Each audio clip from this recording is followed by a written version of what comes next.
My question is to the Prime Minister and asks, why did he refuse to join with the Green Party to set a goal to bring 100,000 children out of poverty by 2014? The Honourable Paula Bennett on behalf of the Prime Mr. Minister. Speaker, on behalf of the Prime Minister, it is because I don't agree with the Greens' policy prescription. The Metiria Turei supplementary. Does the Prime Minister agree that children have the same needs for good food, warm clothes and secure housing, whether their parents are in paid work or not? The Honourable Paula Bennett. Mr. Speaker, we certainly want to see our children doing well in this country and believe that the welfare system provides them with a base level of support so that they can get that. Where I disagree with the member is that paid work and welfare should be at the same rates. Metiria Turei. Don't try to understand. Order. Has the Prime Minister refused to set a bold target to bring children out of poverty because he knows that most of the children in poverty live in benefit-reliant households and that therefore bringing them out of poverty would require increasing benefit levels? The Honourable Paula Bennett. Mr. Speaker, on behalf of the Prime Minister, actually every day him and his ministers work hard on behalf of both children and all New Zealanders in this country. But let me give an example of lifting children out of poverty.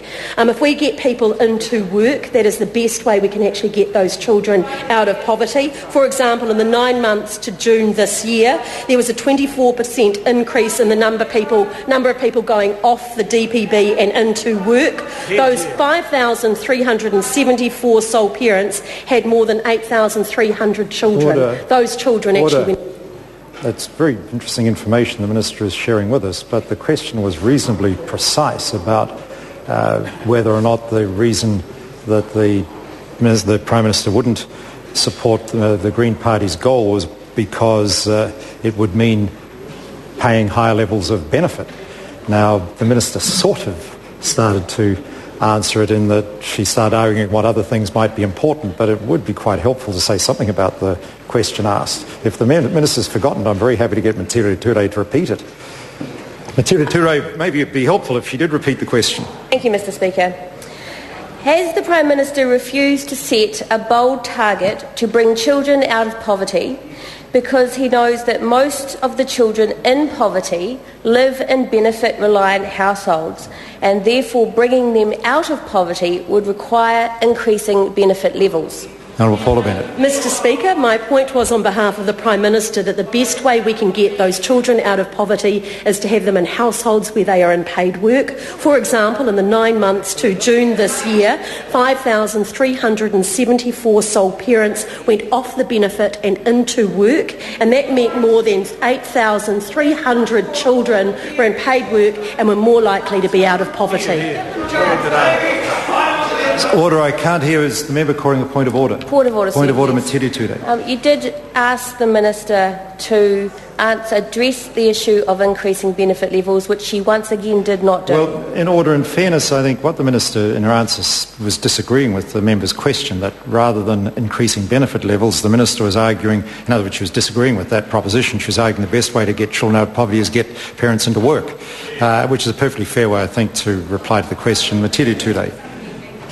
How are low-wage jobs a solution to poverty when for every 5 children living in poverty, 2 are living in working households? How are low-wage jobs a solution to that?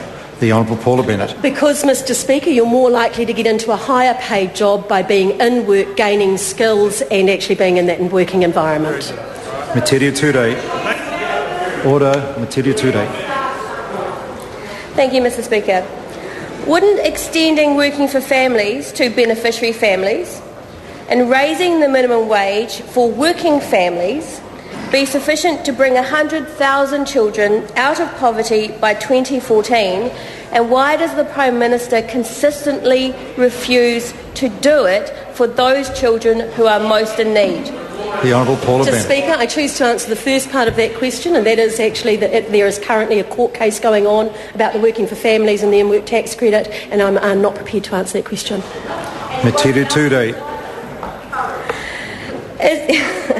Is the Prime Minister aware that in Australia, children receive the same government support regardless of whether their parents are in or out of work, and that the Australian minimum wage is about $19.50 in New Zealand dollars an hour?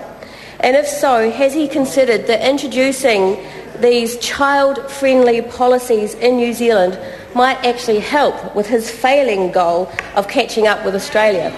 The Honourable Paula Bennett. Mr. Speaker, on behalf of the Prime Minister, yes, I am aware of what Australia's policies is. The Honourable Annette King. Does the Prime Minister believe that caring for children at home is work and valuable work in this country? The Honourable Paula Bennett. Mr. Speaker, I believe that on behalf of the Prime Minister, that being in the home with children, being in work with children, we're not here to make that kind of judgment, but sometimes it's work and sometimes it's fun. Question number 3, Chris Ochenval.